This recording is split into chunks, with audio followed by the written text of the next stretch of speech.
Assalomu alaykum qadrli qarindoshlar.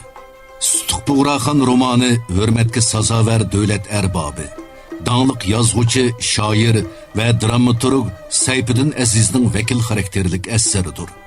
Sutuq Bug'raxon romani Qarxoniylar xonligining gullanishiga asos solgan, Uyg'ur xalqini yangi tarixiy davrga boshlab kirgan Xoqon Sultan Sutuq Bug'raxonning hayoti va davri aks ettirilgan tarixiy romandir. Bu romanning yezilishi va nashr qilinishi Uyg'ur bugungi zamon romanchiligidagi kishini xushal qiladigan bir utuq hisoblanadi. Mushu ma'nodan aytganda Sayfiddin Azizning bu o'chmas badiiy emgigi olqish va ta'riflarga loyiqdir. Sayfiddin Azizi 1915-yili 3-oyning 12 kuni Otishda mashhur ma'rifatparvar korxonachi Tashoxun Azizi oilasida dunyoga kelgan. 1933-yili 18 yoshida xalqimizning zulmatdan qutulish yo'lida elib borgan Qashqar qurolliq qo'zg'oloniga qatnashgan. 1934-yili kuzda ulug' ma'rifchi Mamtili apandiga agishib, yangi ma'rif harakatiga otlangan. 1935-yili sobiq Sovet ittifoqiga chiqib, Toshkentdagi Sagu universitetining ma'muriy huquq fakultetida o'qigan. 1937-yili o'qishni bitkizib, ona vatanga qaytib kelgan. Bu chog' Shingshisay istibdodlik hukmronlikni yo'lga qo'yayotgan zulmatlik davr bo'lg'achqa, Sayfiddin Azizi gumonliq deb qarilib, cho'chakka surgun hisobida xizmatga avatilgan.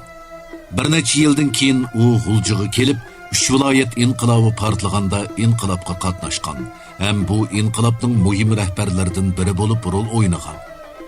Sayfiddin Azizi Junxo Xalq Jumhuriyati qurilgandan keyin izchil holda partiya hukumatning muhim rahbarlik vazifasini ustiga olgan. 1955-yili Xinjiang Uyg'ur avtonom rayoni qurilganda avtonom rayonlik xalq hukumatining tunji raisi bo'lgan.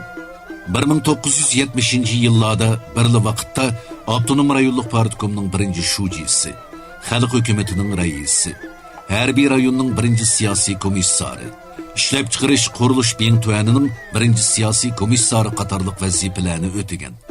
Oxirgi umrini davlat rahbari salohiyati bilan Beijingda o'tkazgan. Hayoti inqilob qaynamlarida, hokimiyat sahnalarida, ijodiyat vodilarida o'tgan bu dаңliq zot 2003-yili 10-oyning 24-kuni 88 yoshida olamdan o'tgan.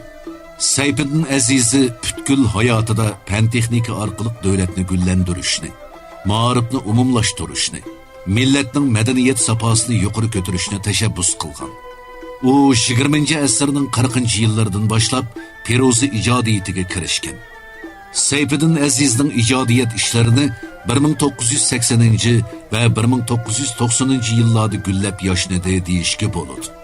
Bu yillarda uning vakil xarakterlik tarixiy romani Sutuq Bug'raxon, tarixiy operasi Amonnissoxon, tarjimahol asri Tangritog' burkuti, aslimisi Ömür dastoni, drama to'plami Shonliq yillar, hikoyalar to'plami Avliyo ota, ruboiylar to'plami Sayfiddin Azizi ruboiylari, she'rlar to'plami Sayfiddin Azizi she'rlari qatorliqlar nashr qilinib, keng omma orasida zo'r ta'sir paydo qilgan. Amonnissoxon nomli operasi ko'p qismli televiziya teatri qilib ishlanib, butun mamlakat miqyosida televiziya kanallarida qo'yilgan. Yaqinda Millatlar nashriyoti 2015-yili o'tkaziladigan Sayfiddin Azizi tug'ilganligining 100 yilligini xotirlash faoliyatiga atab, uning turli janrdagi har xil temalarga beg'ishlab yozilgan barliq asarlarini Uyg'ur va Xanzu til yozig'ida yurishlashtirib nashr qilmoqchi. Bu qitim Urumchi Erpon elektron cheklik shirkati Sayfiddin Azizning Millatlar nashriyoti Uyg'ur tahrir bo'limida nashrdan chiqqan. Shundaqla Markaziy xalq radio stansiyasi Uyg'urcha chastotasida anglatilib, jamiyatda zo'r ta'sir qo'zg'agan tarixiy romani Sutuq Bug'raxonning ovozliq nusxasini nashrga tayyorlab, Millatlar Unsin nashriyotida nashr qilib, qarindoshlarimizning Qurbon hayitini tabriklash maqsadida anglovchilarning nazariga sundi.